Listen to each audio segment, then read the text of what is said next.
Dylan, man, thanks so much for coming on the show here today. Really excited to have you on. Could you start by just telling us a little bit about yourself? 100%. Yeah. Mike, first off, I really appreciate the opportunity. This is an awesome podcast, and I feel very fortunate to be invited on. Of course. But yeah, my name's Dylan Carmody. I'm a physical therapist, strength and conditioning coach, and like to say, wannabe sports scientist. Currently live in the Central Oregon area. I live in Bend, and I just love performance. I love looking at things from a rehab and performance lens, in particular when it comes to kind of the lower limb and soft tissue injury as a whole. I currently hold a couple different roles within different organizations. Mainly, I probably spend most of my time working at a company called Vault Performance, where I help out when it comes to kind of the long form educational content that they produce. So within the last year, we've put out a lot of like practitioners' guides to X, Y, and Z, like force plates or speed training, or most recently shoulders.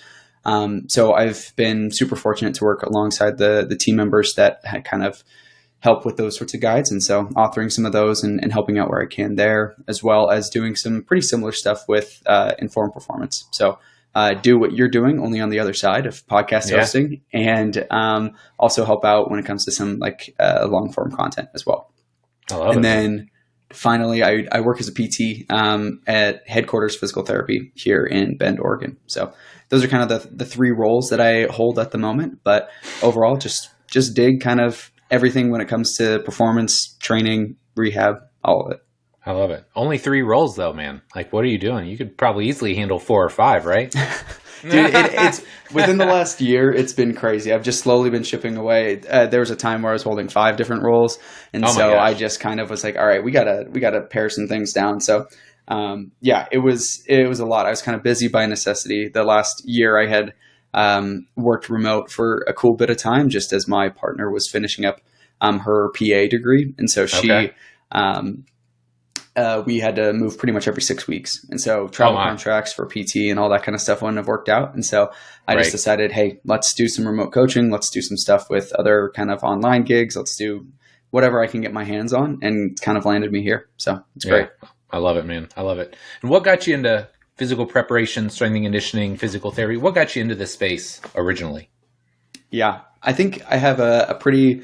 I don't know, I'd say like vanilla process for getting into it. I feel like a lot of people, had some sort of injury growing up, so I ended up having a couple hip surgeries when I was like 8 and 10, or maybe 10 and 12. And so I kind of had a pretty familiar exposure to the physical therapy profession as a kind of proxy from that. And so I was more or less, like kind of knew I wanted to be somewhere in the performance realm. I knew I wanted to do something in that area just because I love sports.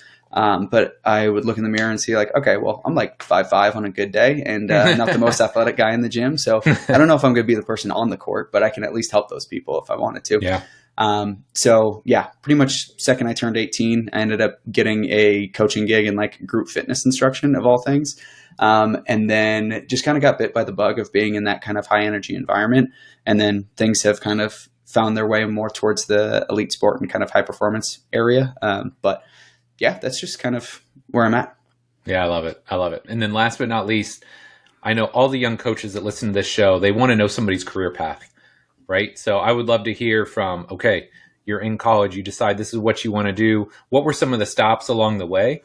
Because again, people like to just know like, hey, I'm not alone, right? And I always talk about my path, and it was very long and winding to get to where I'm at now. So I just love to hear about your path a little bit. Totally. No, I think it's great just hearing about where everyone else has come from, because it's always similar, but it's never the same, Yes. Yes. So like I had mentioned, started out in group fitness, more or less in something like an Orange Theory before Orange Theory was the thing. So great to get just kind of like very typical reps in a coaching environment. Especially when there's loud blaring music and there's 80 other people in the gym trying to pinpoint and tease out movement and try and give somebody a quick cue or strategy to say, hey, try this. That was kind of my first exposure to what I didn't know of at the time, but pretty much what was dynamic systems theory, right? Just being like, okay, what can you do really quick to give them a constraint and then go with it. But from there, we ended up going to college at Cal Poly in San Luis Obispo, and really started to get bit by the typical kind of like gym vibe, and kind of got inundated with some of the kind of CrossFit coaching. And so I went and coached in a CrossFit gym for about a year and a half. And then afterwards kind of got a little burnt out from that and wanted to still be in some sort of performance space, but didn't really know what exactly I liked. And I was fortunate enough that now my partner, my fiance, was a 400 runner and a heptathlete in college. And so, she's a beast. I was going to say, and 400 and 800, those are some savage beasts right there for sure. Yeah, she was like 400, 200 and high jump. And then her last year, she was like, hey, let's just do the hep. And then won our conference. It was ridiculous. So I had a connection to the S&C facility at Cal Poly. And so was able to kind of hang out and volunteer pretty much any hour that I wasn't in a classroom in the weight room at Cal Poly. And so that was a great experience to just kind of really understand what high performance looks like and understand how, like good coaches operate. Ended up building some quality trust in some teams. And so was able to kind of be an assistant in certain areas and took on some other kind of the actual like track and cross country teams, which was fun. So that was kind of like my base. And I just decided, hey, if this is the plan that I want to go through with, and I'm cool with coaching, but I had some other people being like, hey, just check out PT, just see if you like it. And so I said like, all right, fine. I'll apply to one school. And if I get in, then I'll go. And so I ended up applying to as different of a school as I could have possibly found. I grew up in Southern California, more or less. And so ended up going to Jefferson in Philadelphia. Oh, wow. And went across the country, did something different. And it was a great experience. I had a lot of great mentors I still have today that I met there. And then once I graduated from PT school, I kind of picked up, and I think I already mentioned where the roles have led me now. So, that's kind of the process and what happened throughout it. And the whole time it was always just asking questions, always reaching out to people, trying to find people that were generous with their time. And hopefully I try and do the same now. But yeah, I love it, man. I love it. Well, I'm sure you already saw, I've got quite the list of questions for you today. And I'm going to give you a shout out before we get started. And I'll put a link in the show notes. If you guys haven't checked out Dylan's calf profiling book, it is top notch. I can't recommend it highly enough. So I'll make sure I put a link in the show notes because it's a fantastic resource. But that's what I want to talk about today, man. Let's talk some calves, some Achilles, just lower leg in general, because I don't know. So I work in basketball, obviously, the shirt and everything. And I've had an athlete that's dealt with an Achilles tear. So we've, rebuilt that and got him back on the court. So this is very top of mind. And then, I start reading your stuff and I'm just, pulling from all these different resources. And now maybe it's just me paying attention to it more, but it's shocking how many athletes calf strain, right? Out 2 weeks, calf soreness, all these different things. So I think just a really strong overview to start would be fantastic. Like, would you just break down like the lower leg? What muscles do we have? What roles do they play? And let's just maybe start with that, and then we can build out from there. Totally. Yeah. I'll primarily focus when it comes to just like gastroc soleus complex, because that as a whole is enough information to cover 10 podcasts. Yes. So I would say like going through just generally, right? You have two muscles in the calf, it's gastroc and the soleus. The soleus comprises around 70% of the bulk of the lower limb as a whole. So it's just a large muscle that people that still kind of don't understand a whole lot about, but more or less a couple key numbers are 70% of the total bulk, but 80% of the total plantar flexion force, right? So pretty much most of the force that you're producing when you're going through plantar flexion is coming from the soleus. And I think that's a very important consideration, especially as we get further into profiling. But when we think about specifics like in anatomy, if we look at the soleus, it is more or less geared for efficiency, right? So, and when I think efficiency, it's more like metabolic efficiency. So when we're thinking about muscle fiber types, about 80% of the fiber types are type 1 within that. So more oxidative in nature. Only 20% are that kind of faster twitch type 2A, type 2X kind of thing. Then when we look at other things, it's got 3 different intramuscular tendons or aponeuroses. And so there's 2 kind of on the outside edges. You have the medial and the lateral, and then there's the central. The central intramuscular tendon is normally what is most often injured when we think about like an intramuscular tendon strain or an aponeurosis type injury with the calf. And that is also kind of continuous and becomes the soleus part of the Achilles tendon, the central. Then the 2 on the outside, the medial and the lateral, they kind of create this almost like arch within the soleus as a whole to create multiple compartments, right? So we have an anterior compartment and a posterior compartment in the soleus. There's a couple theories, like, so there's a 3D modeling paper that kind of outlines what those sorts of intramuscular tendons do, the kind of compartments within it, and it kind of provides a little bit of a suggestion of saying, hey, maybe this anterior compartment, so the deeper compartment within the soleus, might be a little bit better when it comes to total like excursion, and almost like you can think like range of motion type stuff.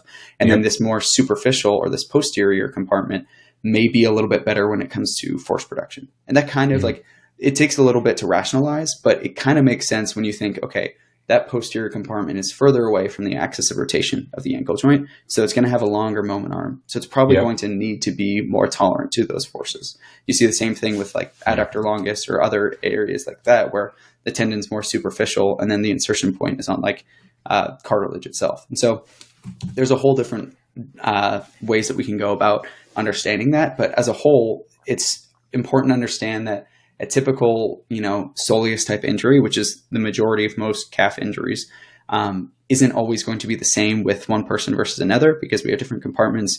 It can affect an intramuscular tendon or aponeurosis, or it could just be a typical, type 1A strain, right? If we're thinking about the BAMIC classification. And so I think that's just something important to understand. And then when we think about the gastrocs, gastrocs are slightly less complicated, but still have multiple tendons and, aponeuroses. The big thing to think about when we think about the gastrocs is the more kind of distal end of the gastrocs themselves, where they start to create that beginning of the Achilles. That portion of free tendon after the gastrocs are kind of finished. And before that portion of tendon becomes the true Achilles tendon, once the soleus is kind of finished, more or less, it's called the gastrocnemius runout. And that area can potentially have implications when it comes to those sorts of aponeurosis type injuries, because we know that as people age and as people kind of become less physically active or just have overload to certain tissues, shear forces can occur a little bit more so between if you think about the anterior surface of the gastroc and the posterior surface of the soleus, as they kind of slide together. That may create excessive shear forces and things like that. So I know we're starting to get into injury mechanisms, so I will temper my excitement a little bit. No, that's good. And you've used the term aponeurosis a couple times. PTs probably super familiar with that term, maybe some trainers or strength coaches. Could you just explain what that is? Because I did not know for a really long time. So could you just give us like a brief overview of what an aponeurosis is?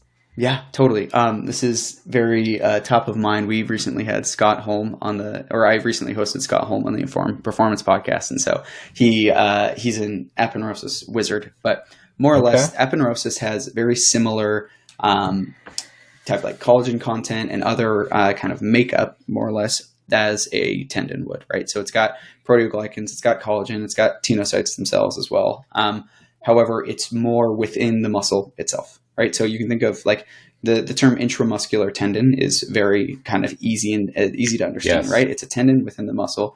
It can go through some similar mechanics, like a stretch shortening cycle that we know about with plyometrics and all those sorts of things.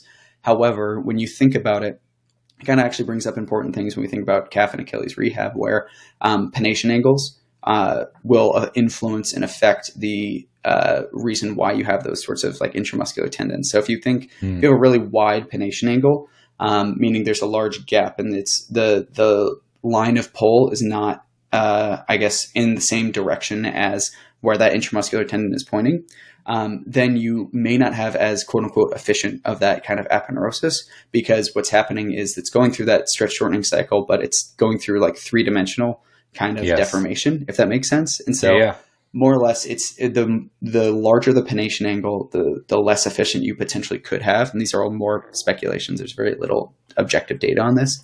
Sure. However, when we think about kind of basic mechanics, if you have a really shallow angle, the line of pull is still very similar to where that intramuscular tendon runs when we're calling pennation angles. So then we can start to think, well, maybe fascicle length and pennation angle may have an influence on the quote unquote efficiency of the calf MTU, the muscle tendon unit. I love it. Okay. And this actually goes very seamlessly into my next question, because a lot of times people just think gastroc soleus. They just kind of lump them together and assume they do the same things. But, like talk about whether it's pennation angle, whether it's fiber type, the fact that one crosses one joint, the other crosses two joints, they are very distinct muscles and they do different things. So could you just break that down a little bit? What are the differences between soleus and gastroc as far as the roles they play in movement? Yeah, I love this question. So we'll start out with soleus because we've kind of already been touching on it a little bit. As I mentioned, there's that kind of like 80-20 ratio when it comes to fiber type of type 1 to type 2. And so that's going to be obviously important when we think about kind of general performance, when we're thinking about metabolic efficiency. Then when we think more on the pennation angle side of things, the entire calf as a whole is going to range from a pennation angle around 14 to like 31, I think is like the range that I found within the literature. There may be, 12s out there and there may be 32s, right? But as a general heuristic, within the mid to low teens and low 30s, and anywhere in between. And so what we see with that is generally the soleus tends to be a little bit more on the larger pennation angle, so closer to that 30, and the gastroc tends to be a little bit more on that shallower pennation angle. And that also kind of lines up with the fiber type distribution. So again, 80-20, but then we have more of like a 50-50 fiber type distribution with the gastrocs. Normally, for those who may not be as familiar, like breaking that down further, pennation angle is obviously going to influence like the actual fascicle length as well. And so the shallower the pennation angle, generally the longer the fascicle length, just because it has to travel more distance to go from an intramuscular tendon to the outside of the muscle, or the other intramuscular tendon.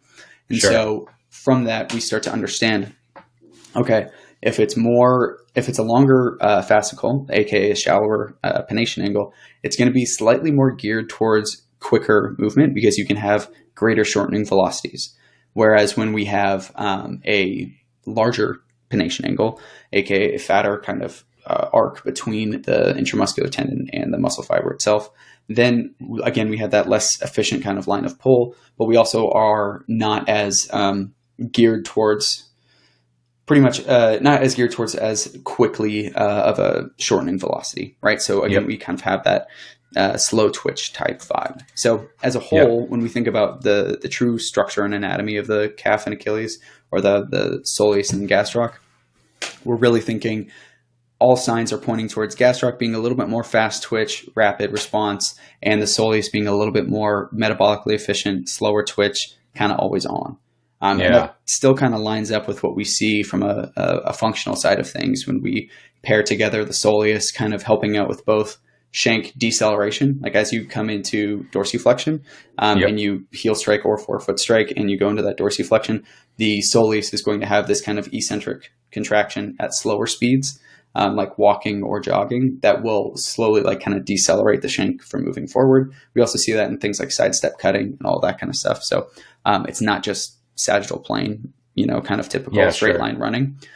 Whereas the gastroc really only comes on in the like kind of later 50% of stance, where you really need that kind of forceful push off that's quick and rapid. So functionally, we kind of see how they both pair well together, but then it also adds in that kind of shear mechanism. Again, when we think if the timing and sequencing of those muscles is off, where the soleus is on, and then boom, the gastroc has to turn on quickly afterwards, then we can start to see that tension from one and tension from the other kind of sliding upon each other. And that can be one of those kind of mechanisms potentially. Yeah. No, I love that. Yeah. I think for me, the thing that made the most sense was, when you think about gastroc, longer muscle, like you said, kids love the term like twitchy. It's like the least scientific term, but it makes sense. So it does tend to be a little bit faster. But when you think about soleus, I just think of it as like the resultant force is not great, right? It's not efficient in that line of pull, so it's not going to be as fast. And it's not really built for that. But I love that idea of deceleration, because I think that's something that everybody's talking about now. And, there's 1,000 different, there's probably millions of different exercises on IG and TikTok on how to improve your breaks. But I mean, here's a really critical muscle that I don't think a lot of people think about, right? At least in isolation. They're talking about quads or hips or all these other, postures and positions, but very few people are talking about soleus. And I think that's one, hey, if I'm putting this in like an overall just general resiliency, bulletproofing, whatever you want to call it, of like the lower extremity and even the knee, right? I'm thinking about soleus and getting it in there. Definitely. And I kind of stole a quote from Scott Morrison, who has talked about the like different adaptations of muscle, right? So hypertrophy being one of them. He'd in one of his courses, he'll talk about hypertrophy being the golden retriever of adaptation, where it's like you'll get it with anything. It just likes to be pet. Right. And that's pretty similar with the soleus as a whole, where like it is always around. It's just there constantly. And so if you can think of any lower body movement that you're doing, soleus is probably working at some point, right? It's just like always around. It's just happy to be at the party. And so making sure that you're giving it the attention it deserves in those areas like deceleration, acceleration, right? We know that more or less, it has a very similar recruitment and firing pattern in stance as things like the quads. So we know that when you're running and decelerating, they're both going to act as sort of that decelerator of the shank moving forward. We're trying to slow that process down. And so if we know that, well, then you can start to balance out. And it also informs your kind of evaluation process too, of knowing, hey, both of these muscles are going to be very apparent in this motion. Let's make sure that we can test both of them and see if there's one that's different from the other. Yeah, so. I love it. So speaking of diagnostics, this is something that I'm intrigued by, right? Because I'm not a physical therapist, right? And I don't have some of that same like isolated muscle testing background that somebody like yourself does. So I don't remember, you put a ton of different tests in the ebook. Again, shout out to you guys. It was an amazing resource. But what are some of your favorites? Like, what are some of your go-tos? Because again, one of the things that I think people get overwhelmed by, right? Say force plates, for instance. They buy force plates and they're like, oh my gosh, there's so many tests I can do. And they get the force plates and they're like, oh my God, there's so many tests I can do. Like, what do I do? And so for, just narrowing our scope and narrowing our focus, what are 2 or 3 of your favorite tests to assess lower limb function? Totally. It's a great question because as we just mentioned, like, the calf's always around, the calf's always on, but that doesn't always mean that you're always assessing the calf's function in any kind of motion, right?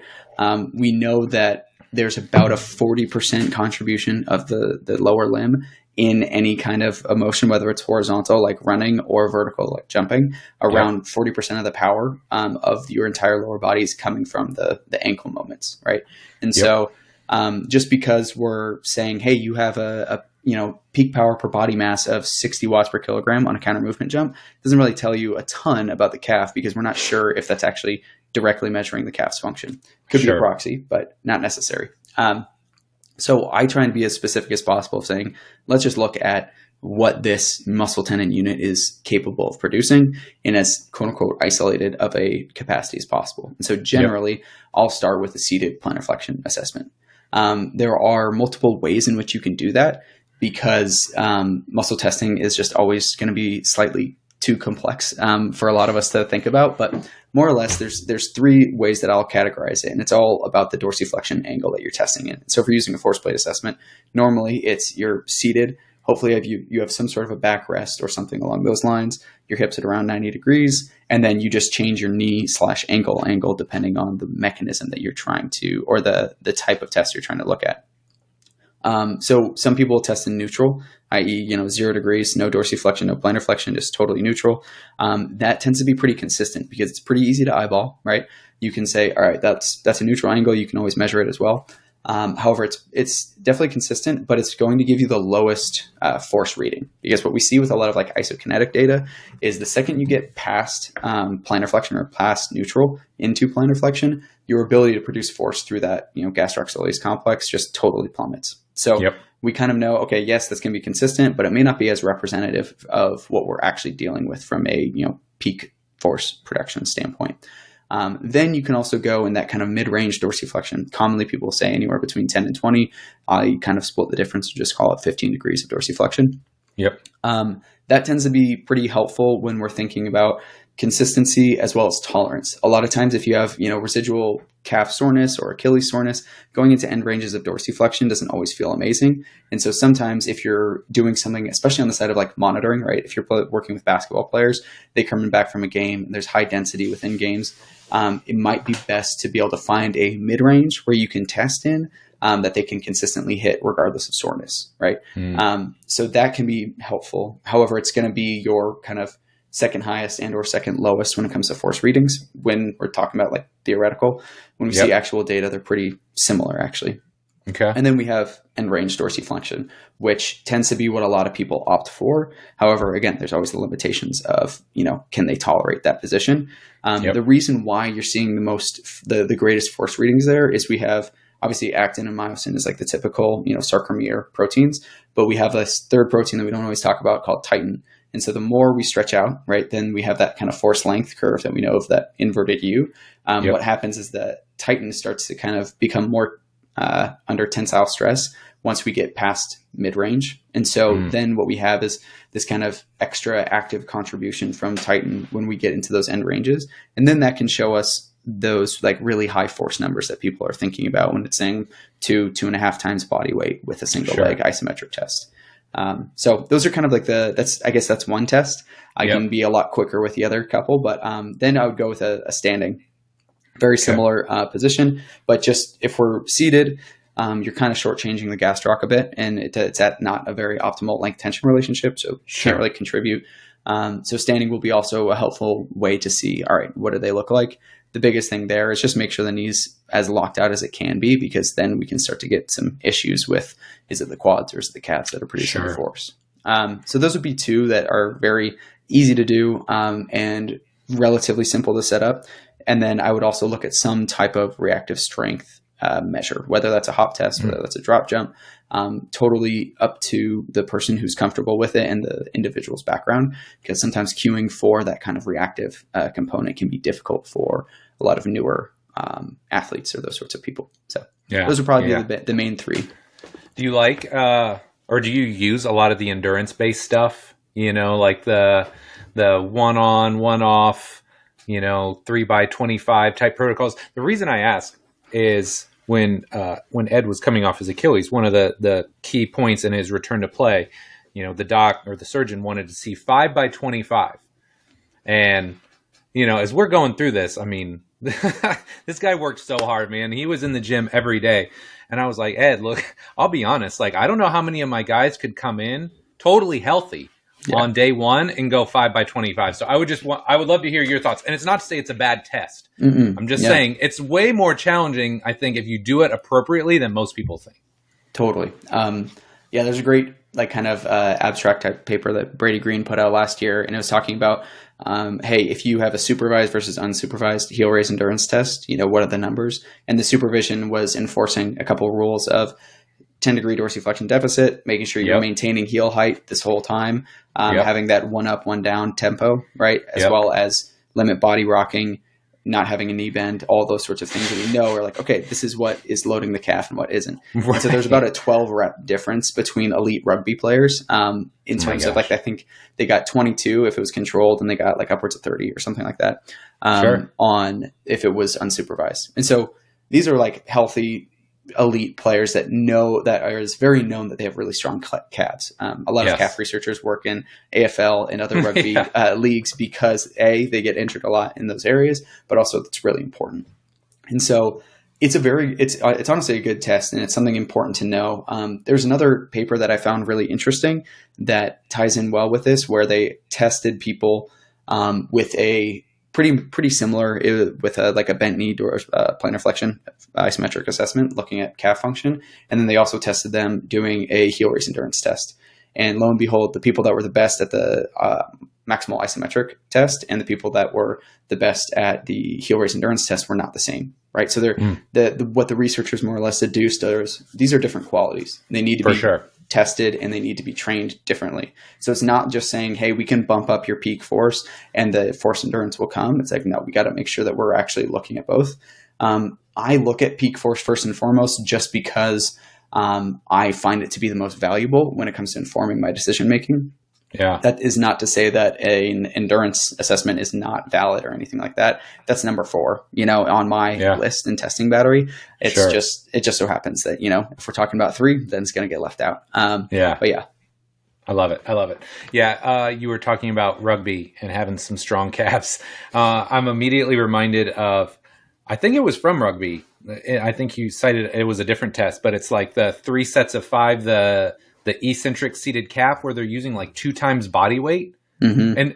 And correct me if I'm wrong. Was that single leg? Yeah. So that was from Phil Glasgow, and he leads like the Irish rugby, or at least at the time when I heard about it. And so he that's kind of a heuristic that he uses, right? And they'll they'll do, eccentric 3x5, 2 times body weight for that, which is crazy, especially when That's you think so about much like load, injury dude. mechanisms. Oh my gosh. Yeah. And it's such a scary thing because like I've never had a like very severe Achilles or calf injury. I've had like tendon issues on and off, but Yeah, going sure. into that like heavy load eccentric dorsiflexion is just like such a almost like a scary feeling of like it almost feels like something's going to blow here. Yeah. So yeah. That's crazy. That's crazy. Well, okay. Again, you're kind of lobbing me some softballs here because the next thing I wanted to talk about was tendinopathy, right? Everybody and their mother. I feel like tendons have been a really hot topic for 3 to 4 years now, at least, maybe longer. Mm-hmm. Maybe a little bit has died down, but still lots of talk about obviously patellar tendinopathy and Achilles tendinopathy. So let's start kind of broad there, and then we'll whittle down. What are some of the biggest differences you see or you've noted between patellar tendinopathy and Achilles tendinopathy? Yeah, no, I love this question. It's great because a lot of times we think, tendons are tendons. They're going to load. Yeah. They're going to adapt. Train them all the same. Yeah, exactly.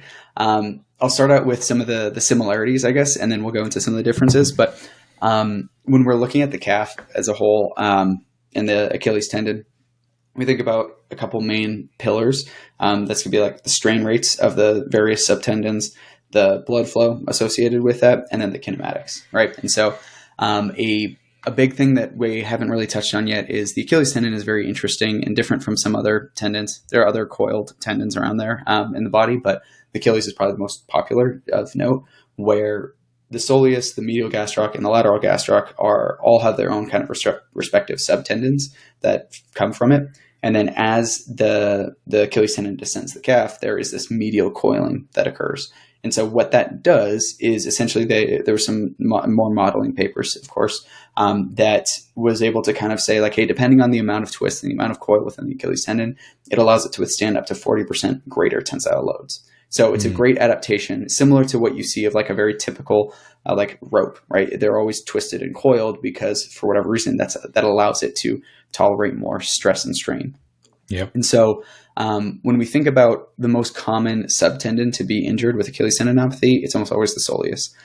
That is just because the soleus subtendon comprises the core and medial aspect of the mid portion of the Achilles. And so because of that coiling, the soleus kind of takes over in that mid portion area.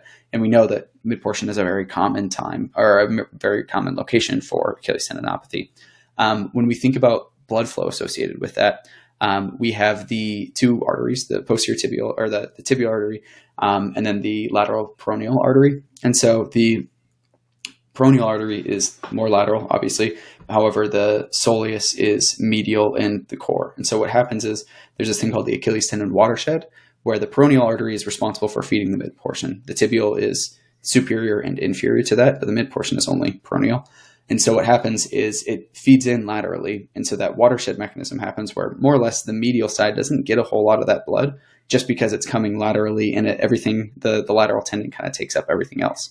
Sure. So we see, okay, doesn't have that great of blood flow to that area. We know that the soleus is going to be the strongest muscle. It's comprising 80% of the peak force of plantar flexion. Therefore, even if they all have the same strain rates, there's going to be more load going through that respective subtendon than any other.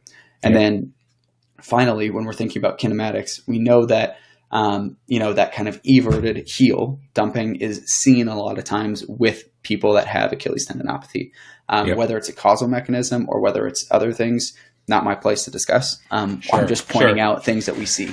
And so what we're seeing there is all kind of signs lead to, if we're having that everted calcaneus, for those who may not be teasing that part out, we're likely putting a lot more strain on that medial side of the tendon because it's kind of dumping inward and you're kind of creating this bowing mechanism almost within the Achilles. So for listeners who weren't following there, but those sort of three kind of components comprise this idea of like, okay, this is probably where we're going to experience most of the issues with that. Now, my understanding, my knowledge of the patellar tendon is nowhere near that of the Achilles and nowhere near what other guests you've had on. And so what I do know about the patellar tendon is most often the location of insult or the location of degeneration is deeper and a little bit not as superficial as like that kind of superficial layer of the tendon, similar to what we've talked about before when we're talking about that further away from the axis of rotation, right? So stress shielding mechanisms will just show like that anterior, that more superficial part of the patellar tendon, is going to take more of that load just because it's further away from the axis of rotation. And then over time, what you're starting to see is, because that area is taking most of the load, the deeper and deeper layers of that tendon get stiffer and stiffer. And that's when we start to see some of that kind of issues with that stiff patellar tendon that we start to look at when it comes to patellar tendinopathy. The irony there is we know the knee from like ACL research and all that. The knee can hide from load very easily, right? Yep. We can do hip mechanisms, we can do ankle mechanisms, we can do whatever it is to try and offload the anterior knee. So it makes sense as to why it starts to stiffen up a little bit, because there's not as much load going through it. There's the shielding mechanisms, all those sorts of things. However, it's pretty hard to hide from the calf, right? Because it's always there. It's really close to the ground. You pretty much can't hide from it. And so there's this heuristic that's always stuck in my head. I stole it from Jake Tura, but you have like this Jolly Rancher, like this stiff patellar tendon, and then you have this like bubblegum like Achilles, right? And so you more or less have like a really compliant Achilles tendon when it goes through the pathologic process, whereas you have a little bit stiffer of the patellar tendon. I think we can go through the pathology behind it, but I think a lot of times what really matters is like, okay, do you treat these things differently?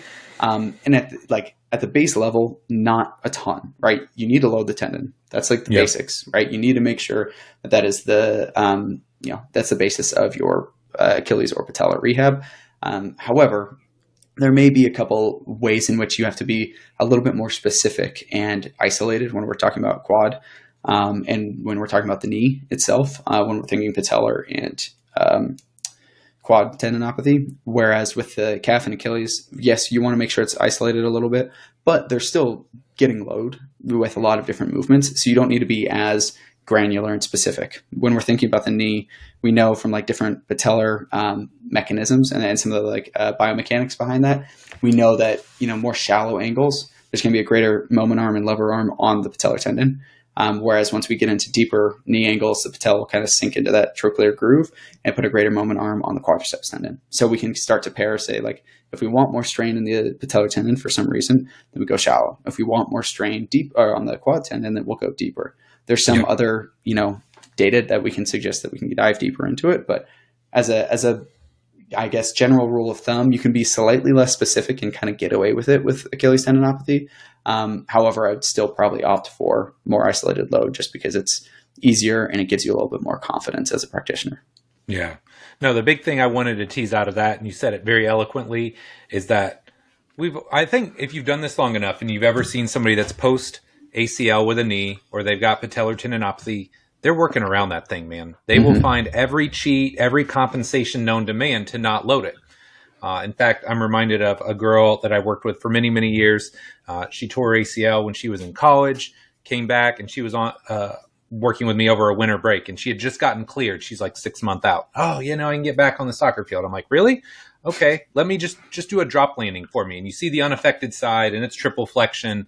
And then she goes to the other side, and it's literally a hinge.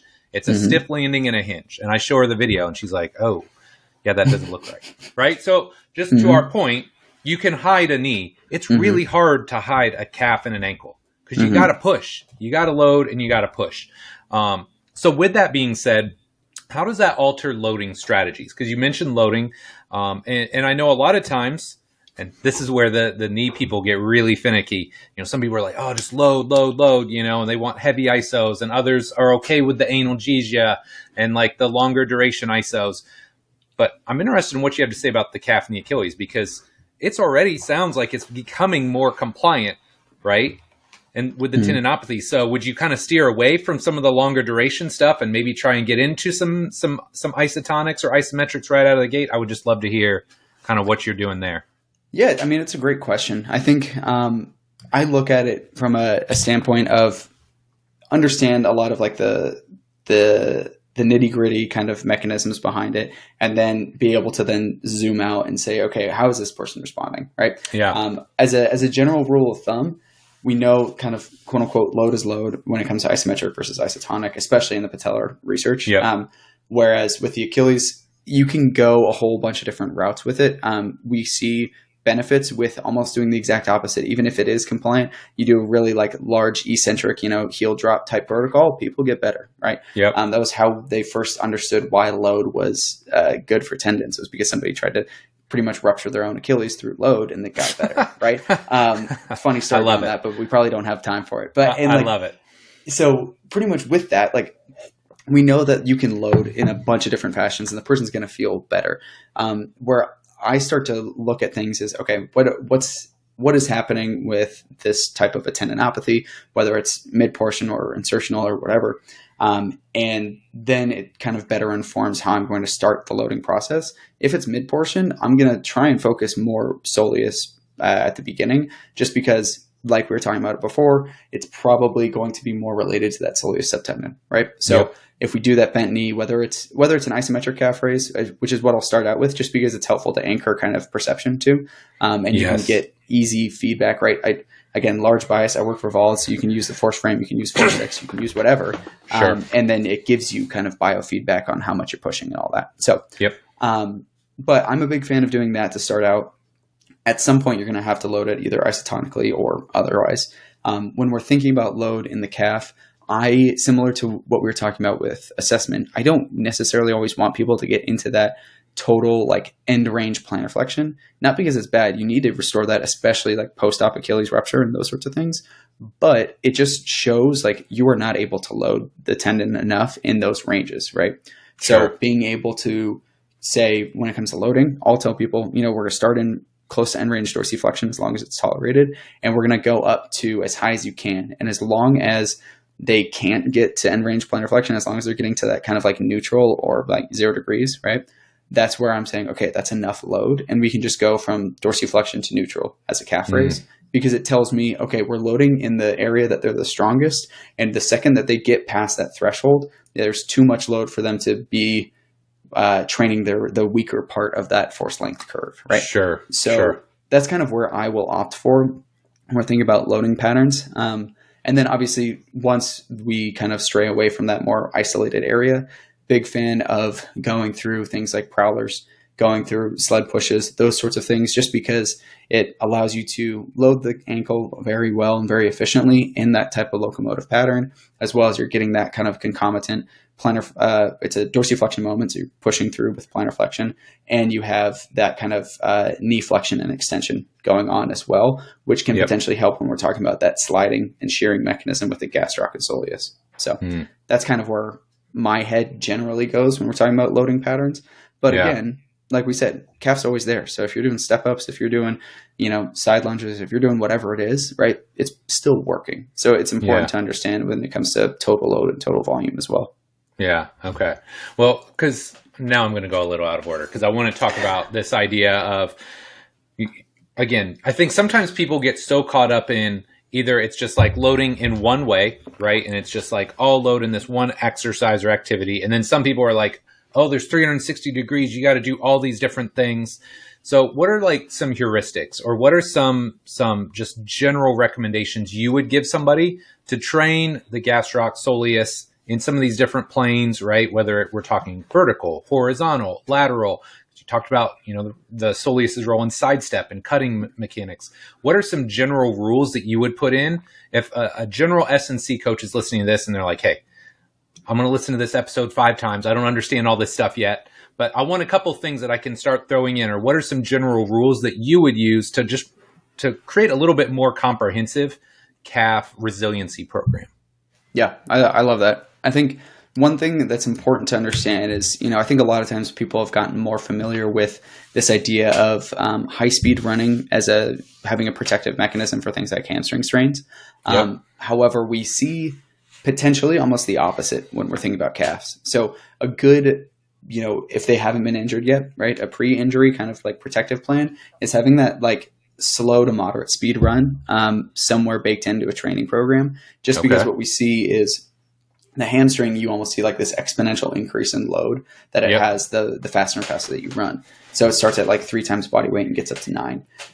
With the soleus, you start at 6 times body weight and you only go up to 8, right? So you're already loading the calf a ton if you're just jogging.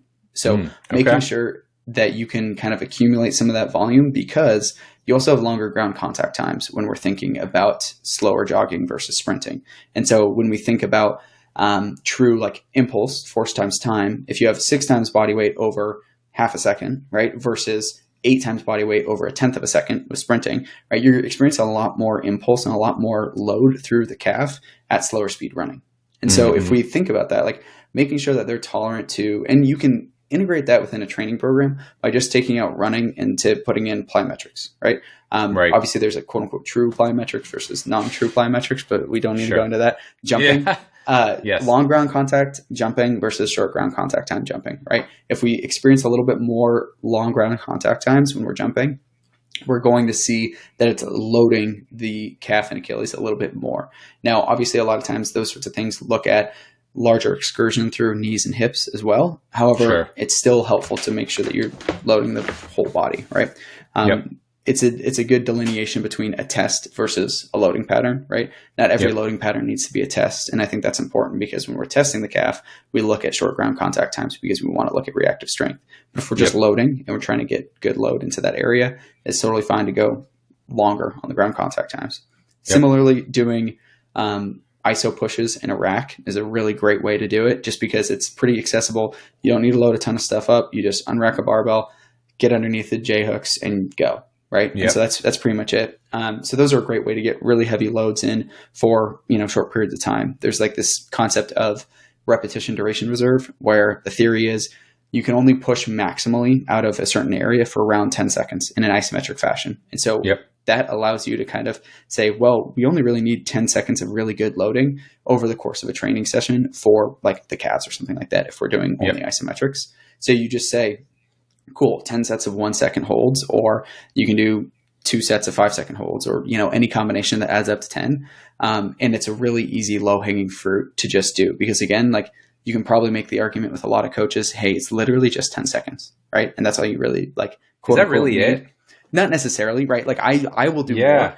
Right. But the concept of like the RDR, the repetition duration reserve, we'll talk about that, and we'll say, it's around 10 seconds that you can maximally push before you start to fatigue. And so the rationale behind that is then saying you want really high quality reps. So if we just maintain within that 10-second window, again, there's a slow taper. So if you're only hitting 90%, that's still better than what most people are doing. So I'll still do, those 10 seconds of ISOs, and then I'll also go say, hey, go to failure on the seated calf machine. Right. Gotcha. Because again, we're getting high load, twitchy responses when we're training both gastroc and soleus. And then we're doing seated, and it's more soleus. We're giving the soleus what it wants, which is heavy, slow load. So that's kind of the basics. I kind of didn't give very hard and fast rules, but if in summary, longer-ish ground contact times when you're doing any kind of jumping, also paired with reactive strength type measures, doing some sort of ankle iso push, and then doing some heavy, slow to failure calf raises on a seated calf machine are very easy, kind of low-hanging fruit. Yeah. No, and I think that's a great place to start. I mean, you work that in a couple times a week, and you got a really robust program. Okay, so one final question, and then we'll start to wrap up. How did that recommendation change when we're talking return to play? Because something you said it in podcasts, and you said it in the book as well. But, natural intuition would tell us when somebody's coming off an injury, you run slow before you run fast, right? But with a calf, do you want to run, just put in a ton of miles right out of the gate? Yeah. Where I'm going with this, right? Totally. It's a great question, because it's very counterintuitive, right? Yes. When we're thinking return to run for calves, it's largely recommended that you don't return them to running as quickly as you would a hamstring or a rec fem strain or other things like that. Just because of what we talked about before. The calf will experience 6 times body weight as slow as 3 meters per second running, right? So not very high speed running. That's typical kind of jogging for a lot of athletes. And so if we just do that like slow jog, like we had mentioned before, you have more impulse going through the calf. And so it may not be prepared for that. However, it might be prepared for similar amounts of load, but for shorter periods of time, right? So you're not experiencing as much total impulse through that area. And so normally you still kind of kick the can down the road a little bit further when you're dealing with calf strains, even if they're saying, nah, it just feels a little sore, I'm okay. Right. A lot of times the soleus type mechanisms really are hard to pin down. It doesn't feel like a typical muscle strain. It doesn't feel like that, like acute, sharp, oh, I just pulled something. It's, I came back from a game or came back from a practice and it pulled up with a little bit of dull soreness. It'll probably go away, but it just doesn't, right? That's very indicative of a soleus strain. And so it's like, okay, instead of saying, just run it off, go for a 2-mile jog and see how it feels afterwards, say, no, let's do like, there's some papers that will suggest that, 70 to 80 meter repeats.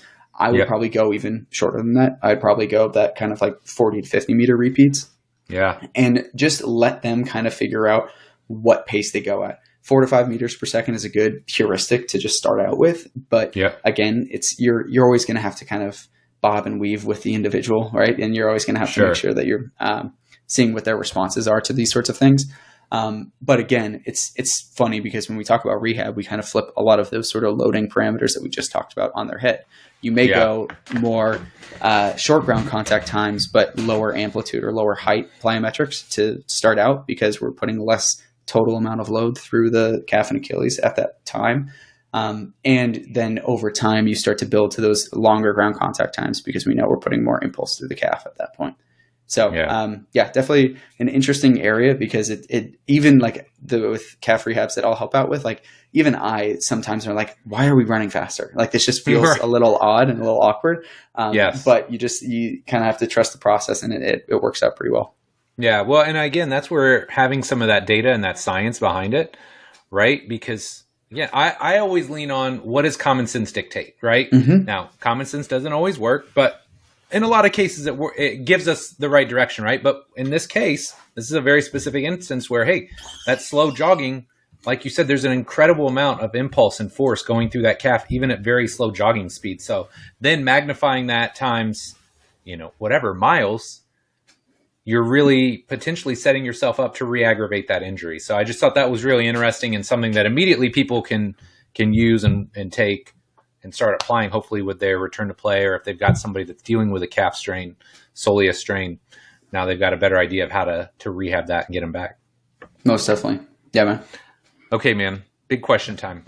All right. If you could alter the space-time continuum and give young Dylan Carmody one piece of advice, what would it be? This is almost always like the favorite part or my favorite part of your podcast because hearing everybody else's like recommendations are always so cool. So for me, I'm gonna cheat a little bit. I'm gonna give you two things. Okay. The first one would be aimed at like the younger version of me, and then the second one is more aimed at like maybe 4 months away or 4 months behind in the past of me. Okay. Yeah. But for the younger version of me, it would always be just like don't try and be so nuanced all the time. I feel like before when I was going through school and doing all these different things, I'd shadow PTs and all these sorts of things, and they would always ask, "Well, what do you think?" And I was so scared about it to a certain degree, just because I wanted to come across as it wasn't just like a hard and fast rule, because I had just been inundated with all this pain science information. Right. But I also wanted to get my point across, but I was terrible at it. And so I kept on like doing similar to what we do on podcasts, but just rambling on and on about different things and not giving anybody a tangible thing to take away.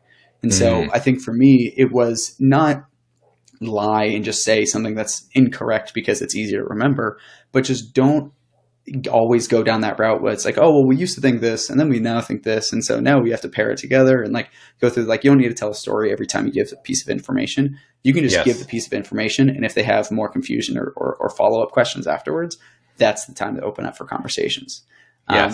So that's probably my advice for younger version of me, not always my advice for other people. Sure. And then my second piece of advice is more just like share your end goals more often, because I think something that I didn't do a lot of times earlier on was tell people like, hey, I want to be in some form of elite sport. Generally basketball is like kind of like the bread and butter thing that I tend to work with and work with individuals in that area as well. And so being able to share that just then opens up a lot of people's understanding of like, oh, okay, cool. Dylan or whoever, Mike or, anybody else, like they're somebody who wants to work in the space. Maybe I'll reach out because maybe they know something. Right. And it just opens more doors by just sharing what your end goal is and not keeping it to yourself. And so that would probably be the advice that I would give the me that was probably 6 months ago that always kept all the things to myself.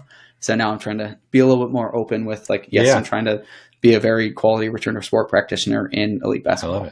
I love it. I love it. And well, look, number one, at the risk of sounding woo-woo, I think there's something to putting it out in the universe. You know, hey, these are my goals. These are my intentions. And it can be scary, right? But at the same time, it also opens the doors to, hey, somebody listens to this show and they're like, hey, this guy seems like he knows what he's talking about. So now you're on other people's radar. And I think it's just great general life advice, like not necessarily just talking about it, right? You got to walk the walk too. You got to put in the effort. But I think that's just really good life advice. Like, hey, you've got goals, you have intentions, dreams, aspirations. That's awesome. Put them out there and then surround yourself with people that'll help support you and help you achieve those. So that's awesome, dude. I love it. Okay. Last but not least, we got our lightning round. So for you, my friend, I have 6 questions. Okay. And some of these are general because I always forget about some of these and I want to get some of these back in. So number 1, what was your first car? I always like to know what people's first car was. Yeah, it's funny. I drove a bit of a beater but it was a nice car at the time. You know, it was a 2002 BMW 330 Ci, so it was a coupe. It immediately turned me into a car guy. I had a family friend who was really into cars, and he had reached out being like, "Hey, this is on sale." Or like, this is on the market, you got to go for it. And so immediately it then kind of turned me into, well, it had a ton of mileage on it and it needed a lot of work. And so I just, it's funny now because a lot of times people don't love the car or machine analogy for human performance and rehab.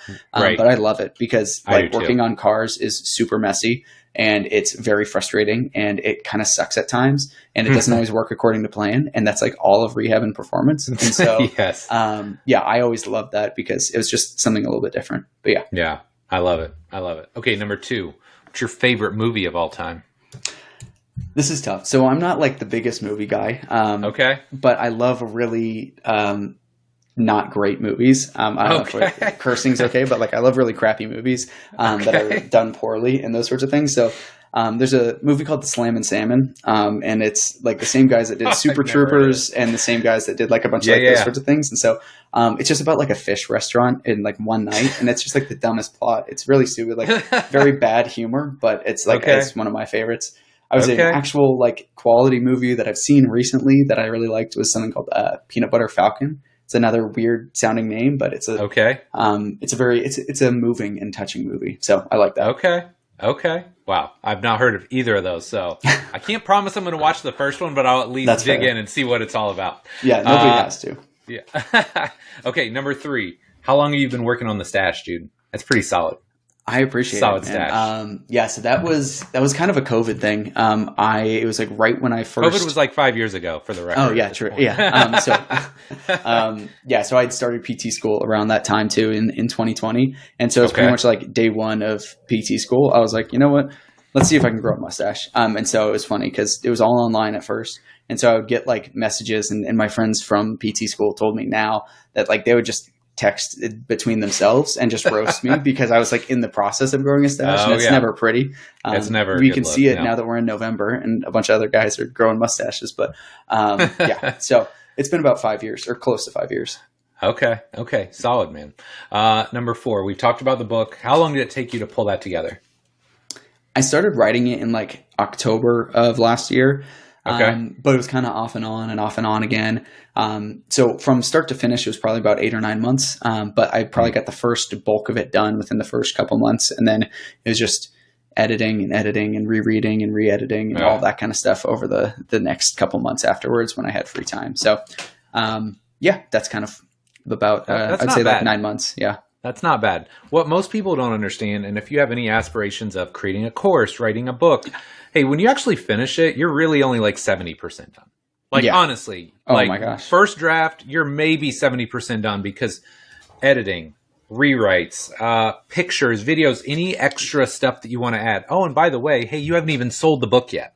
Like, that's what people really don't understand. Now you have to market and actually sell the book or the course or the product. So, not to tamper anybody's enthusiasm. Just understand that there is a process to it, and there's a process after you think the real process is done. Oh yeah. So The biggest thing that I'm like so bad at that I have somebody who I work with at Bald who's like amazing at it, is like grammatical consistency and like having like the same like diction and grammar choice and all those sorts of things. Like I'm good at getting ideas on paper.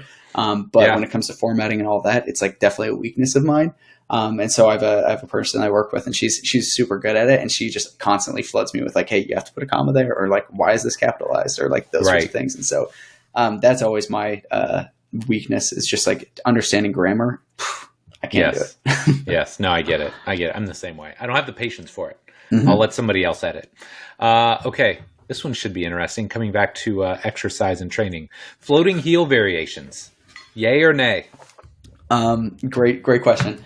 I would say yay if you have a really hot knee, right? If you want to offload an anterior knee, it's actually a really helpful way, like, doing like a floating heel split squat. If you're doing it to load the calf, probably a nay. You probably can't get enough load into it to create any meaningful change. But I'll keep it there and save the listeners the time of nuance and all that.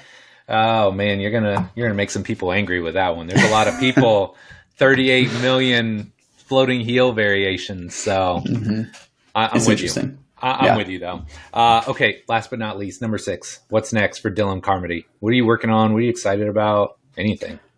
Yeah, I mean, right now I am really enjoying the process of just kind of continuing to learn, continuing to get reps with the people that I'm seeing, and just becoming a better like practitioner all around. Like I had mentioned, I did a lot of traveling and a lot of moving around, and it's nice to have a little bit of stability when it comes to like, the people I'm seeing, the things that I'm doing, and all of that. And so I think right now I'm just kind of in a internal like growth process. We've got a couple of projects that we're working on with Inform at the moment that, either more books and more other kind of course type opportunities in the future, but nothing that we're that are solidified enough to share about just yet. Sure. But yeah, I think it's just enjoying where I'm at and understanding that, the process of becoming a good practitioner takes time. I know I'm still very young at this and new to a lot of these areas. And so my main thing is just trying to exercise patience and trying to just, grow every day I can.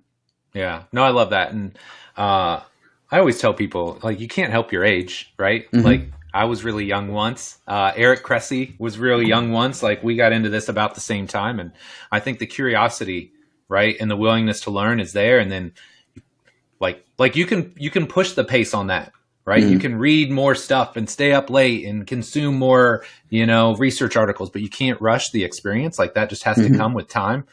So I think you're on a great track, dude. And it's been really fun having you on. So where can my listeners find out more about you and all the great work you're doing? I would say probably best area would be Instagram. I tend to be responsive there. So it's just my name, dylancarmody.dpt on Instagram. If you want, feel free to reach out and send me an email. You can also do that. It's just my last name, carmody.dylan@gmail.com. Both of those I am hopefully pretty responsive on. And if I'm not, feel free to just send me another message. I tend to respond if people are pesky, because persistent. Yeah, exactly. I'm the same exact way. I don't have a lot of patience when it comes to those sorts of things. So I appreciate those who hit me up. Yeah, no, I love it. I'll make sure I get links to all that in the show notes. Again, I know I've said it like 3 times now. If you are into rehab, if you're into functional anatomy, learning more about the calves, can't recommend it highly enough. It's an awesome book. I'll put the link to that in the show notes. And again, Dylan, man, this was amazing. Thank you so much for your time. Mike, I really appreciate it. This is an awesome opportunity, and I appreciate your time and all the thorough questions that you've been asking. Thanks.